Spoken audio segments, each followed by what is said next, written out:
प्रधानमंत्री नरेंद्र मोदी ने बीते 10 साल में देश में ऐसे ऐसे कल्चर बदले हैं जिन्हें कोई छूने के बारे में भी नहीं सोच सकता। बीते 10 साल से नरेंद्र मोदी देश की अर्थव्यवस्था को मजबूत करने के साथ साथ देश में सोच के लेवल पर भी बहुत बड़े बदलाव लेकर आए और इन बदलावों का हिसाब सिर्फ दूसरों के लिए नहीं बल्कि खुद पर यानी नेताओं की जमात पर भी लागू किया है। पीएम मोदी ने बीते 10 साल में भाई लाल बत्ती कल्चर खत्म किया, उसके पहले कभी खत्म हो सकता था। नरेंद्र मोदी ने कहा कि लाल बत्ती हटाइए, क्या चल रहा है। नेताओं का वीआईपी कल्चर कम किया कि हर जगह वीआईपी जैसा मत अपने आप को समझिए। मंत्रियों और सांसदों को जवाबदेह बनाया, संसद की कैंटीन में मिलने वाले सस्ते खाने को बंद करवाया, सरकारी पैसे के दुरुपयोग को कंट्रोल किया गया। कई बार नेताओं को यह बात पसंद नहीं आती क्योंकि सब इसके पहले तो सब अपने हिसाब से चल रहा था, लेकिन नरेंद्र मोदी रुकते नहीं और इन्हीं बदलावों में एक बहुत बड़ा बदलाव जो पीएम मोदी लाए हैं वो है सांसदों या नेताओं की मनमानी सैलरी हाइक पर रोक। मतलब जितना मन किया उतना पैसा बढ़ा लिया, ना किसी से पूछना ना किसी को जवाब देना। भाई संसद में पास कराना करा लिया, सब सांसदों की तो सैलरी बढ़ रही है, कौन बोलेगा कि नहीं बढ़ाओ। या विधानसभा में नेताओं की बढ़ रही है, कौन विधायक बोलेगा कि मत बढ़ाओ। लेकिन पीएम मोदी ने सांसदों की मनमानी सैलरी बढ़ाने पर चाबुक चला दिया, कह दिया कि यह नहीं चलेगा बॉस। और तभी तो नरेंद्र मोदी सरकार में 7 साल बाद अब जाकर सांसदों की सैलरी बढ़ी और कितनी बढ़ी है, सिर्फ 24%। आपको इसके हिसाब से अगर आप देखेंगे कि ये जो सांसदों की सैलरी बढ़ी है उसको लेकर भी चर्चा हो रही है, लेकिन आपको जानना चाहिए कि हुआ क्या है। सांसदों की सैलरी जो अभी इस साल बढ़ी है, कितने साल के बाद बढ़ी है, 7 साल बाद। लास्ट बढ़ी थी 2018 में, बाद ये सैलरी बढ़ी है। अभी कितनी है सैलरी, मौजूदा सैलरी कितनी है, मौजूदा सैलरी है 1 लाख रुपए और बढ़कर कितनी हुई, बढ़कर हो गई है 1,24,000 24K। यानी 7 साल बाद कितनी बढ़ोतरी हुई है, 24%।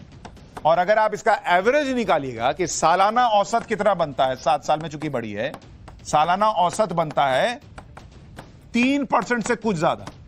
मतलब एनुअल इंक्रीमेंट 3% का हुआ है सांसदों की सैलरी, जो कि आप पहले सोच भी नहीं सकते थे। सांसदों की सैलरी में बढ़ोतरी को लेकर लोग इस बात की भी चर्चा कर रहे हैं कि एक तरफ कर्नाटक है जहां मुख्यमंत्री सिद्धारमैया ने अपने मंत्रियों विधायकों की सैलरी एक साथ 100% बढ़ा दी, दूसरी तरफ पीएम मोदी हैं जिन्होंने मात्र 24% का इंक्रीमेंट दिया है। इसके बारे में आगे बताऊंगा, लेकिन आगे बढ़ने से पहले सांसदों की सैलरी के अलावा और क्या क्या बढ़ा है उनकी अलाउंसेस में, वो भी देखिए।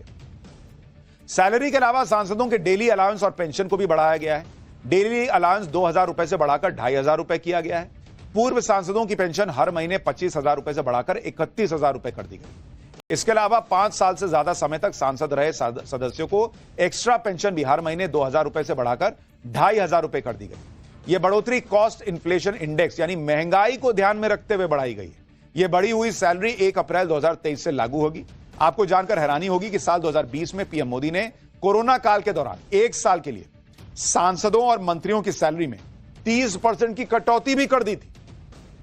आप यह भी सुनकर हैरान रह जाएंगे कि 2018 से पहले तक सांसदों की सैलरी बढ़ाने का कोई फिक्स फॉर्मूला तक नहीं था। संसद में सांसदों की समिति जब चाहती थी और जितना चाहती थी सांसदों की सैलरी बढ़ती थी, क्योंकि इसका कोई सेट फॉर्मूला ही नहीं था। लेकिन मोदी सरकार ने साल 2018 में सांसदों की सैलरी बढ़ाने का नियम बनाया, जिसमें यह तय किया गया कि सांसदों के वेतन और भत्तों की समीक्षा हर 5 साल बाद होगी और महंगाई दर के आधार पर सांसदों की सैलरी में बढ़ोतरी की जाएगी। इसलिए सांसदों की सैलरी में जो हाइक हुआ वो 2018 के बाद होना 2023 में था, लेकिन अब हो रहा है। इसलिए यह बैक डेट से 2023 से लागू होगा और अब कहा जा रहा है कि सांसदों का अगला इंक्रीमेंट अगर होगा तो 2028 में होगा। लेकिन अब आप यह भी देखिए कि राज्यों में अभी भी विधायकों की सैलरी बढ़ाने का कोई नियम नहीं, क्योंकि वहां कोई नरेंद्र मोदी नहीं है ये कहने वाला कि बॉस ये जनता का पैसा ऐसे नहीं चलेगा। इसलिए विधायक जब चाहते हैं अपनी सैलरी जितनी मर्जी बढ़ा लेते हैं। अभी हाल ही में कर्नाटक में कांग्रेस सरकार ने विधायकों की सैलरी में 100% का इजाफा कर दिया और विधायकों की सैलरी 75,000 से सीधे बढ़कर 1.5 लाख हो गई। जून 2024 में झारखंड मुक्ति मोर्चा की सरकार ने भी अपने विधायकों और मंत्रियों की सैलरी 50% बढ़ा दी। साल 2023 में दिल्ली के मुख्यमंत्री रहते हुए अरविंद केजरीवाल ने अपनी सैलरी 136% बढ़ाकर 1,70,000 रुपए महीने कर ली थी और विधायकों की सैलरी भी 66% बढ़ा दी। 2023 में ही ममता बनर्जी ने भी विधायकों की सैलरी सीधे 50% बढ़ाकर 80,000 रुपए से 1,20,000 रुपए कर दी। साल 2016 में तेलंगाना के मुख्यमंत्री रहे के चंद्रशेखर ने विधायकों को सीधे 163% का इंक्रीमेंट दिया और विधायकों की सैलरी सीधे 2.5 लाख रुपए कर दी। इसलिए तेलंगाना के सांसद देश के हाईएस्ट पेड विधायक हैं। 2016 में ही कांग्रेस की सरकार ने हिमाचल प्रदेश में विधायकों की सैलरी 83% बढ़ा दी थी, वो भी तब जब हिमाचल प्रदेश कर्ज में डूबा हुआ है। एक दौर था जब सांसदों की सैलरी संसद में मौजूद कमेटी अपने हिसाब से तय करती थी, सरकार उसे मान लेती थी। आप जानकर हैरान रह जाएंगे कि 2010 में कांग्रेस सरकार के दौरान सांसदों की सैलरी 300% बढ़ा दी गई थी।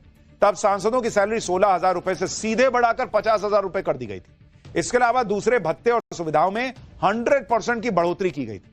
उस दौरान बीजेपी के सांसद लालकृष्ण आडवाणी ने इस तरह से सैलरी बढ़ाने का विरोध किया था, लेकिन 2018 के बाद पीएम मोदी ने इस तौर तरीके को बदला और एक कानून के तहत सैलरी का प्रस्ताव पास करवाना शुरू किया कि भाई जितनी महंगाई बढ़ेगी उतना ही सैलरी बढ़ेगी। ये नहीं कि अनाप शनाप जैसा मन किया बढ़ा लिया, हाँ तुम भी ओके बोलो, तुम भी ओके बोलो, बोला हिसाब हो गया। तो ये एक बड़ा बदलाव देश में नरेंद्र मोदी लेकर आए हैं, जिसके बारे में आपको